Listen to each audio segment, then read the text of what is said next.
Yo, what is up? This is What If Sasuke Died. We're back with the finale of it. Last time we left off with Naruto actually going on a date with Sakura, and that was really all that happened in the last part. So without further ado, let's get into this part. Now, Naruto is basically just kind of preparing for what would be a confrontation with the Akatsuki. See, he hasn't forgotten what has happened with Gaara and how they actually extracted this hill beast, and he knows that they're coming after him next. So they're putting together what would be a task force to actually go after him. Now, would this task force be? It'd just be more or less just a normal team. It'd be Naruto, Sakura, and let's see who the other two members are going to be. Well, of course it's going to be his harem, Whoa, what? Hinata, and, Tamari. Because why not? Add them in, they're going to run in, and they're going to try to fuck shit up. That's how it's going to work. So it leads into them actually, beginning to go towards what would be the Akatsuki's estimated lair. They believe this is where the Akatsuki are located.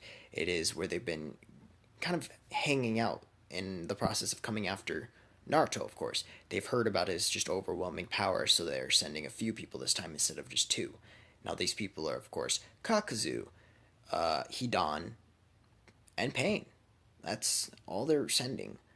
Now, Obito would, of course, be in the background. Because, Obito's just chilling. That's him. That's Obito. Why would he not be chilling? So, Obito's kind of watching from a distance. But they sent the initial three people.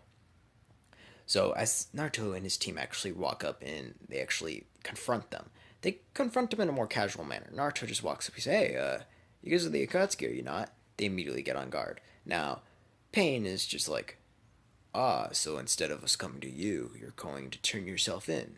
This makes this process much easier. Naruto's like, no. We're here to deal with you. This leads towards Hidan speaking up. Kid, you have some serious balls, don't you? Coming over here just such a casual tone. I think I like you. He's like, I want to fight you. Naruto's like, hey, you're gonna get your wish. And he more or less just tells everyone, kind of get down to sparring or get down to actually fighting. He's like, alright, everyone pick an opponent and let's do it. I'll start off with this guy since he seems so cocky. Now, he is unaware of Hidan's abilities, just as Hidan doesn't know much about Naruto. So it leads towards them actually fighting each other. Now, Naruto's going to rush forward and actually begin beating the shit out of Hidan. He kicks him back into a tree. A tree just breaks and sends debris flying all over, but they actually makes a cover, so Naruto can't actually see him at this point in time. Hidan takes care of advantage of this and actually begins, rushing towards Naruto and actually getting some blood on his scythe. Now, if you know what that means Hidan can actually make the circle, the spiritual circle, or the ritual circle, and actually, anything that happens in there, or any damage that happens happens to Naruto. So, Naruto, of course, sees this happening. He's like, okay, he sees this thing here, so he rushes forward and he actually stabs Hidan. And suddenly he feels the wound open up on his body. He backs up. Hidan just laughs. He's like, I see what's going on here. Now as you see, you stand no chance against me, boy. You're going to just end up killing yourself. Naruto just scoffs. I'm gonna kill myself? Suddenly Hidan looks at Naruto shocked. His wound's healed already. The Nine Tails chakra has actually healed it. Naruto has much better possession of it at this point in time, so he's able to encase his body with it better and actually heal in a more specific vital area. Naruto looks at him. Well, I see that it may not work for physical attacks, but you can't go against mental attacks. And then suddenly he's pierced through the chest, and he's just thinking to himself, "How's this working? I'm in the circle." And then he looks down. Then he realizes he's not in the circle. The circle's right next to him. Naruto had actually used the genjutsu to cause him to actually walk out of it, thinking he was still in the circle, thinking the circle was bigger and it was slowly moving to the side with him, but it wasn't. It was just a genjutsu. So he was actually vulnerable to the attack. So Naruto didn't really do anything, but since he's immortal, he just tears him in half. And he just uses the Amaterasu to actually burn his body into what would be oblivion. Now, his body is burned to oblivion, but literally it wouldn't kill him, I guess you could say. I would say he just leaves his head there, just a talking head. That's really all he is at this point in time. Now, Sakura, on the other hand, she's taking care of what would be Kakazu. No problem. Kakazu rushes towards her, but she dodges using her speed to an advantage. She's using Genjutsu actually cause it look like there's three more clones, and she's actually picked up on a technique that Naruto taught her, the Shadow Clone Jutsu. Her chakra resources are actually reserves are pretty good. She makes about two Shadow Clones. They rush forward and begin attacking. This plus her Genjutsu is pretty damn OP. Then, she uses her enhanced strength to just land blows, breaking one of the masks, breaking another, and eventually leading to the demise of what would be Kakuzu. Tamari and Hinata, on the other hand, are taking care of what would be, Pain. Now, they're attempting to at least. They're taking care of. They're using ranged attacks to take care of the summoning animal one.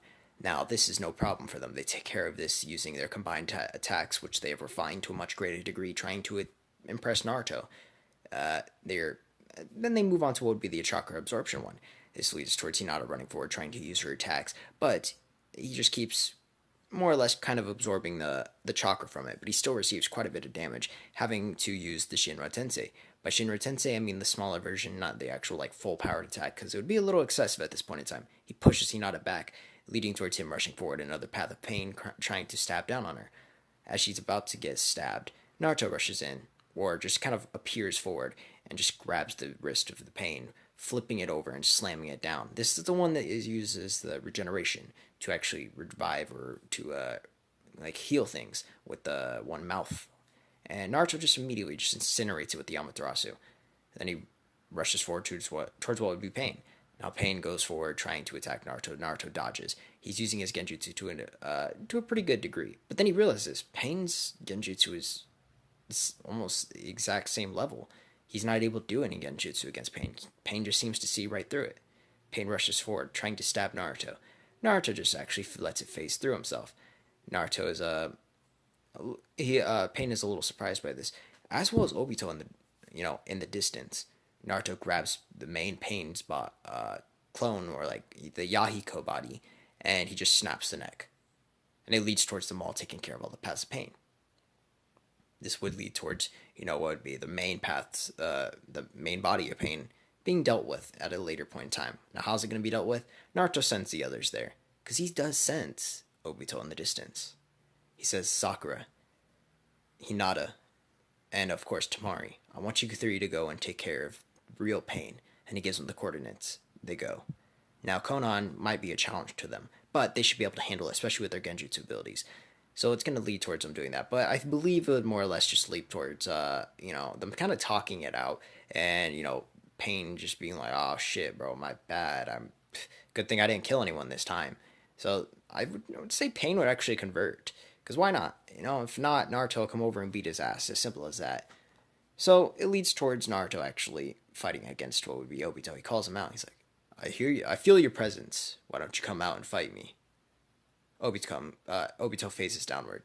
He's like, I see you have a very similar ability to me. And I noticed the Mangekyo. I am very intrigued by this. He rushes towards Naruto, trying to attack him. Naruto puts up the full body Susanoo. Naruto has developed this to such a degree, and he slams down. Obito phasing, but he knows how it works because it's very similar to his, and he sees this, and he's like, oh, just like mine, huh? Well, I know how to counter it because I have this ability. Obito more or less can't phase back in when there's something right there, otherwise he will receive being stabbed. Now, Naruto's going to continuously counter this by just using his speed to an advantage in Genjutsu abilities. Now, I would say Naruto's Genjutsu prowess is a little stronger than what would be Obito's, since he's used it to such a degree, consistently training, and the fact that he has ranged attacks because of the Susanoo as well. So he's going to end up winning the battle. I'm not going to go into too much detail because it would kind of be a little excessive just to go into a whole battle in there. It would just lead to one of them winning. It's going to be a lot of teleportation and a lot of phasing, and that's going to lead to the first attack really winning. Naruto would hit a vital point, and Obito's going to spit out blood. Naruto's going to take advantage of this, grabbing him by the throat, slamming him to the floor, and actually ripping out the eye. And that's the demise of Obito. Now, as they finish that, the Akatsuki's done at that point in time. Itachi's going to do his shit, and really there would be no point in anything going on, and then they go back to the main village, or the Leaf Village. Pain would, go on his own path and all that shit with Konan, probably, get in a relationship, hopefully get healed, which I believe Naruto would actually heal Pain. He does, well, not Naruto, Sakura would heal Pain. So, because she does have really good healing abilities, and she would probably be able to heal some of the damage done to his body, making it so he's actually capable of walking without the ghetto statue being attached to his body at this point in time. So they go back into the Leaf Village. Now, Naruto is kind of just chilling, eating at his house one day, and then he leaves to go outside. This is where he has 3 girls waiting for him: Sakura, Tamari, and Hinata. They all look at him and they're just like, "Naruto, we need you to make a decision." And Naruto's like, "What do you mean? Who do you choose?